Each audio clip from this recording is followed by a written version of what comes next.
ఓం శ్రీ గురుభ్యో నమః. అందరికీ నమస్కారం.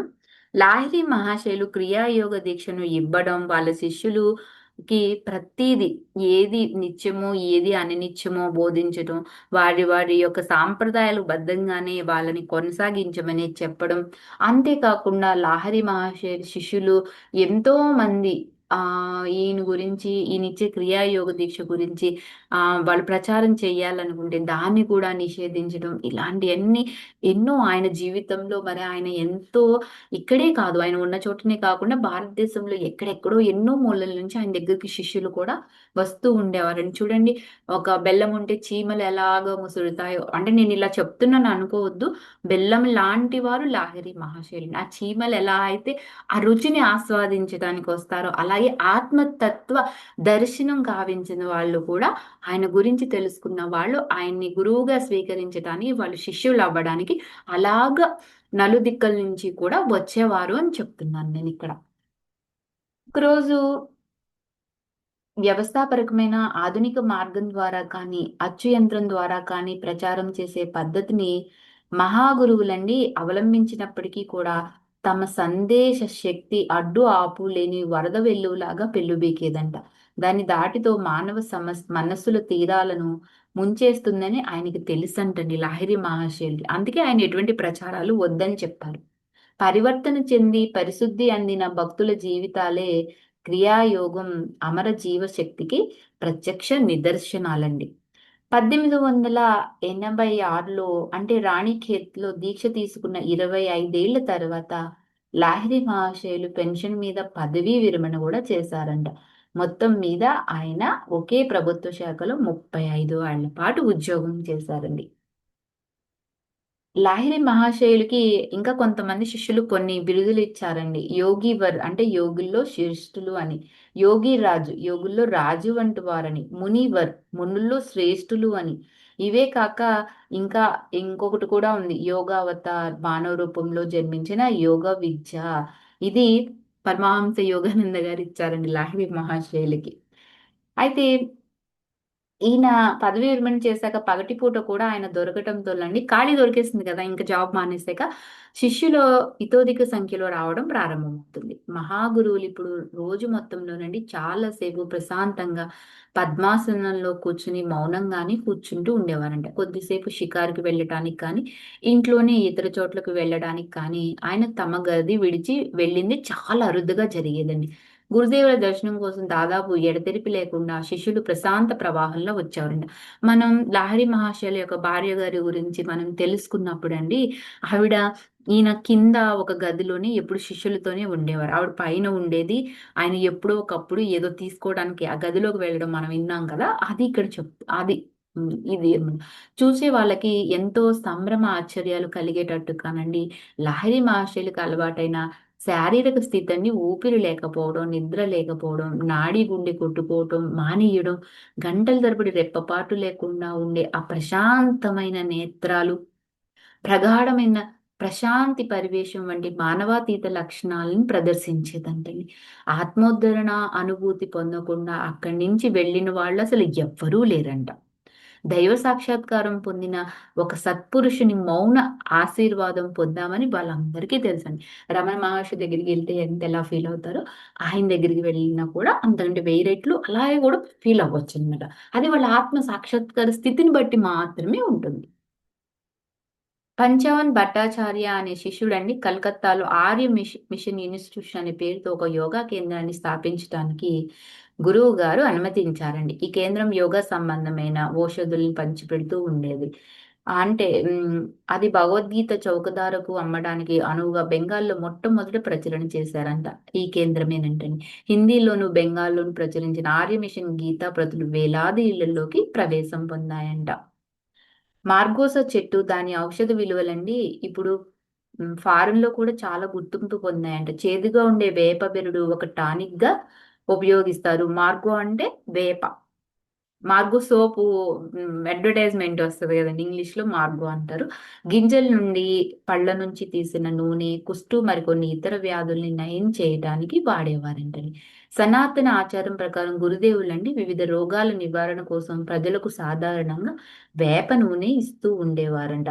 ఎందుకంటే హిందూ వైద్య శాస్త్రాల్ని ఆయుర్వేదం అంటారు కదా, వైదిక వైద్యులు సున్నితమైన శస్త్రచికిత్స పరికరాలని ఉపయోగించేవారంట. ప్లాస్టిక్ సర్జరీ కూడా చేసేవారంటండి అప్పట్లోనే. విషవాయపు ప్రభావాలకు విరుగుడు ఎలా చేయాలో తెలుసుకున్నారంట. సిజరీన్ అంటే ఆపరేషన్లు, మెదడు ఆపరేషన్లు కూడా చేసేవారంట. మందులు అంతఃశక్తిని పెంపు చేయటంలో వాళ్ళు ఎంతో ఆరితేరిపోయారంటండి అప్పట్లో వైద్యులే. క్రీస్తుపూర్వం 4వ శతాబ్ది నాటి హిపోక్రటిస్ అనే ప్రసిద్ధ గ్రీకు వైద్యుడండి తన మెటీరియా మెడికా అంటే ఔషధ పదార్థ తత్వ శాస్త్రంలో చాలా మటుకు హిందూ ఆధార గ్రంథాల్లో నుంచే ఎరువు తెచ్చుకున్నారంటండి. ఈ నూనె బట్టి పట్టి ఇమ్మని గురుదేవులు ఏ శిష్యునైనా కోరినట్లయితే ఆ పని అంత సులువుగా నెరవేర్చగలిగేవాడంట. ఇదే మరొక రకమైన ప్రయత్నిస్తే చిత్రమైన ఇబ్బందులే ఎదురైపోయాయంటండి. గురువుగారు చెప్తే మాత్రం తొందరగానే అయిపోయేదంట ఆ పని. అవసరమైన ప్రక్రియలో నూనె బట్టి పట్టడం అయిన తర్వాత చూస్తే ఆ ద్రవం అండి దాదాపు అంతా ఆవిరైపోయి ఉండేదంట. గురుదేవుల ఆశీస్సులు కూడా దీనికి ఆవశ్యకమైన ఒక దినుసుని ఆ ఆయన ఆశీస్సులు ఒక దినుసు అని దీనివల్ల మనకి స్పష్టమవుతుంది అని చెప్తున్నారు. లాహిరి మహాశయులు చేతిరాత ఆయన సంతకం అండి ఎప్పుడు బెంగాల్ లిపిలోనే ఉండేదంట. ఆయన ఎప్పుడు సంస్కృతం కూడా ఆయనకి వచ్చండి. చాలా మంది మహాప్రవక్తల్లాగానే లాహిరి మహాశయులు కూడా తమకు తాముగా పుస్తకాలేమి రాయలేదు. కానీ పవిత్ర గ్రంథాలకు తన వ్యాఖ్యానాలతో చాలా వరకు శిష్యులకి బోధించేవారంట. మహాగురువులు మనుమలు నా ప్రియమిత్రులు శేషు ఆనంద్ మోహన్ లాహిరి ఇలా రాశారు అంటున్నారు. ఇప్పుడు కూడా సత్యశ్యామ్ లా ఇప్పుడు శ్యామ్ చరణ్ లాహిరి కదండి, సత్య చరణ్ లాహిరి కూడా ఉన్నారు. ఆయన వంశపారంపర్యంగా వచ్చిన వాళ్ళండి. భగవద్గీతలోని మహాభారత ఇతిహాసంలో ఇతర భాగాల్లోనూ వ్యాపఘట్టాలు అంటే చాలా చిక్కుముడులు ఉంటూ ఉంటాయి కదా. ఈ వ్యాసఘట్టాల్ని ప్రశ్నించకుండా వదిలేస్తేనండి అపార్థం చేసుకోవటానికి వీలైన చిత్రమైన పురాణ కథలే కనిపిస్తాయంట. ఆ వ్యాసఘట్టాలను వివరించకుండా వదిలేస్తే వేల కొద్దీ సంవత్సరాలు మనం ప్రయోగ అన్వేషణ అనంతరం మానవాతీతమైన ఓర్పుతోనండి భారతదేశం పరిరక్షిస్తూ వచ్చిన ఒకానొక శాస్త్రం మనకి దక్కకుండా నశించిపోయినట్టే లెక్క అని చెప్తున్నారు. ఎందుకంటే ఈయన ఆ అంతేకాకుండానండి గురువు గారు శాంభవి ముద్ర వేసుకుని కనురెప్పలు అల్లాడనంతటి ప్రశాంత స్థితి అందుకునేవారంటండి. అదే శాంభవి ముద్ర సిద్ధింప చేసుకున్నారు. శాంభవి ముద్ర అంటే భూమధ్యంలో అంటే మన రెండు కనుబొమ్మలు మధ్యలోనండి చూపు నిలిపి ఉంచడం. యోగి ఒకానొక ప్రశాంత మానసిక స్థితికి చేరుకున్నప్పుడండి అతని కనురెప్పలు కదలవంట. అంతర్లోకంలోని లీనమై ఉంటాయి. మీరు ఇలాగ కనురెప్పలు పైకి పెట్టి మీ రెండు కళ్ళు పైకి పెట్టి చూడండి. అది ఆ అనుభవం చూడగా చూడగా రోజు మనకు అలవాటు అయిపోతది. అది శ్వాస మనం అలా పెట్టి దృష్టి పెట్టాక కొన్ని రోజులకండి మనకి కొంత ఎక్స్‌పీరియన్స్ కూడా అవుతాము. ఎవరికైనా ఇంట్రెస్ట్ ఉంటే చెయ్యండి. కొంచెం ఫస్ట్‌లో కొంచెం కష్టం అనిపిస్తది గానీ చేయగా చేయగా చాలా బావుంటదనమాట. ఈ ముద్ర అనేదండి మామూలుగా వేళ్ళతోనూ, చేతులతోనూ చేసే ధార్మిక ఆచారపరమైన ఒక చేష్టను సూచిస్తుందంట. ఎందుకంటే చాలా ముద్రలు నిశ్చితమైన నరాల మీద పనిచేసి ప్రశాంతతని అలవరిస్తాయి కదా. సనాతన హిందూ శాస్త్ర గ్రంథాల నాడుల్ని శరీరంలో మనకి 72,000 నాడులున్నాయండి. ఆ 72,000 నాడులు అయి మార్గాలు 72,000 మార్గాలు. మనస్సుతోనండి వాటికి గల సంబంధాన్ని సునిశితంగా వర్గీకరించాయంట. అర్చనలోనూ, యోగ సాధనలోనూ ఉపయుక్తమైన నరాలకు ఈ విధంగా శాస్త్రీయమైన ప్రాతిపదిక ఉంది.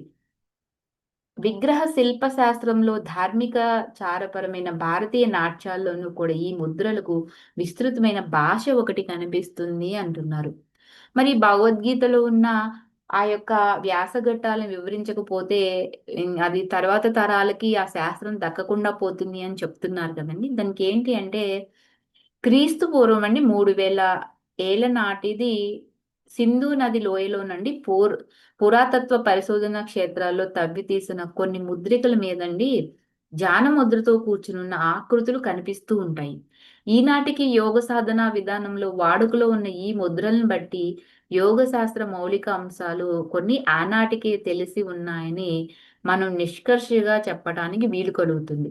భారతదేశంలోనండి 5000 ఏళ్లకు పూర్వమే అజ్జైన ఎవరైతే శీలురు ఉన్నారో వాళ్ళు పద్ధతుల సహాయంతో సక్రమైన ఆత్మ పరిశీలన సాధన చేసేవారన్న నిర్ణయానికి రావడం హేతురహితం కాకపోవచ్చు అని చెప్తున్నారు ప్రొఫెసర్ అంతేకాకుండా normal brown American council of learned society Washington DC వారి బులెటిన్లో ఈ విషయాన్ని చెప్పారంటండి. అయితే హిందూ పవిత్ర గ్రంథాలు చూపించే ప్రయాణం యోగశాస్త్రం భారతదేశంలో చెప్పిన అలవి కానని వేల సంవత్సరాల నుంచే బద్దెల్లుతుంది. మంది సింధు నాగరికత అని ఎందుకు చెప్పారంటే ఆర్య నాగరికత, సింధు నాగరికత, మెస్పటోమియన్ నాగరికత ఇవన్నీ కూడా మనం వింటూనే ఉన్నాం కదా. మరి అప్పుడు వాళ్ళు ఎందుకు నాశనం అయిపోయాయంటారు? మనకి ఎప్పటికీ ఈ సింధు నాగరికత నాశనం కాకుండా ఎందుకు ఉంది? ఎవరికైనా తెలిస్తే కమెంట్ చేయండి. మిగతాది మనం రేపు తెలుసుకుందామండి. Thank you for watching.